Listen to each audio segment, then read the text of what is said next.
வணக்கம். இன்றைக்கி நம்ம வீடியோவில் மைசூர் போண்டா ரெசிபி பார்க்க போகிறோம். இது ரொம்பவே ஈஸியான ரெசிபி, ரொம்பவே டேஸ்டியாக இருக்கும். இந்த போண்டாவை நம்ம வெறும் 5 நிமிஷத்தில் செஞ்சிடலாம். திடீர்னு ஸ்நாக் ஏதாவது சாப்பிட்ணுன்னு தோணுச்சுன்னா நம்ம இந்த மாதிரி செஞ்சு சாப்பிட்லாம். ரொம்பவே டேஸ்டியாக இருக்கும். இதை எப்படி பண்ணலாங்கிறத பார்க்கலாம். நம்ம இப்போ மைசூர் போண்டா பண்ணுறதுக்கு 1 கப் அளவுக்கு, அதாவது 250 கிராம் அளவுக்கு நான் மைதா மாவு எடுத்துக்கிறேன். 1/4 கப் அளவு நம்ம அரிசி மாவையும் நம்ம சேர்த்துக்குவோம். தேவையான அளவு நம்ம உப்பு சேர்த்துக்கலாம். எந்த கப்பால் நம்ம மாவு எடுக்கிறோமோ அதே கப்பால் 1/2 கப் அளவுக்கு தயிரை நம்ம சேர்த்துக்கலாம். இது கூடவே 1 டீஸ்பூன் ஜீரகம், ஒரு சின்ன பீஸ் இஞ்சி பொடியாக கட் பண்ணி எடுத்திருக்கேன். ஒரு பச்சை மிளகாய், உங்களுடைய காரத்துக்கு தகுந்த மாதிரி மிளகாவை சேர்த்துக்கோங்க. கொஞ்சம் கொத்தமல்லி இலை, இது எல்லாத்தையுமே நம்ம இது கூடவே சேர்த்து கலந்துக்குவோம்.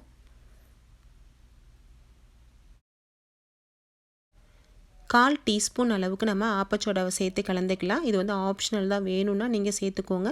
நம்ம ஆப்பச்சோடாவை சேர்த்து செஞ்சோம் அப்படின்னா நல்லாவே சாஃப்டாக நமக்கு கிடைக்கும். கொஞ்சம் கொஞ்சமாக தண்ணியை சேர்த்து நல்லா நம்ம உளுந்து மாவு பக்குவத்துக்கு நல்லா கலந்து எடுத்துக்குவோம். இதை ரொம்ப தண்ணியாக இல்லாமல் இந்த மாதிரி நீங்கள் கலந்து எடுத்துக்கோங்க.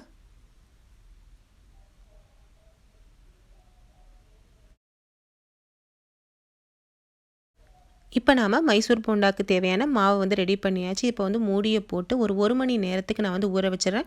உங்களுக்கு டைம் இருந்துச்சு அப்படின்னா இந்த மாதிரி ஊற வச்சு செஞ்சீங்க அப்படின்னா ரொம்பவே சாஃப்டாக நல்ல கிறிஸ்பியாக கிடைக்கும். ஒருவேளை உங்களுக்கு டைம் இல்லை அப்படின்னா உடனே கூட நம்ம பொரிச்சு எடுத்துடலாம். இப்போ நல்லா எண்ணெய் காஞ்சிருச்சு.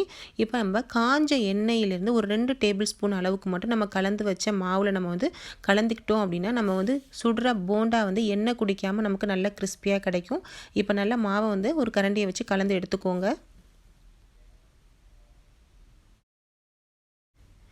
கையை வச்சிடாமல் நம்ம இந்த மாதிரி ஒரு ஸ்பூனை போட்டு நல்லா எண்ணெய் கூட நல்லாவே மிக்ஸ் பண்ணி எடுத்துக்குவோம்.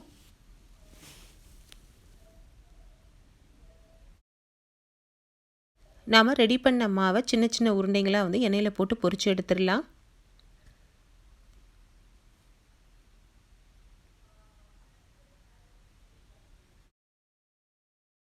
இந்த மைசூர் போண்டாவை நம்ம பொரிக்கிறப்ப மீடியம் ஃப்ளேமில் வச்சு பொரிச்சு எடுத்துக்கோங்க. நல்லா எல்லா பக்கமுமே செவந்து வர்ற அளவுக்கு நல்லா திருப்பி விட்டு நம்ம வேக வச்சு எடுத்துக்கலாம். இப்போ சூப்பராக போண்டா ரெடி ஆகிடுச்சு. எல்லா பக்கமுமே நல்லா வெந்து பொன்னிறமாக வந்துருச்சு. நம்ம இதை எடுத்து பிளேட்டுக்கு மாற்றிடுவோம்.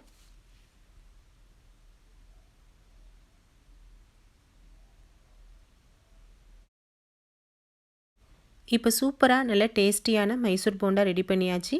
ஃப்ரெண்ட்ஸ், உங்களுக்கு இந்த வீடியோ பிடிச்சிருக்கா? பிடிச்சிருந்துச்சுன்னா லைக் பண்ணுங்கள், உங்கள் நண்பர்களுக்கெல்லாம் ஷேர் பண்ணுங்கள். கூடவே நம்ம சேனலை மறக்காமல் சப்ஸ்கிரைப் பண்ணுங்கள். தேங்க்யூ.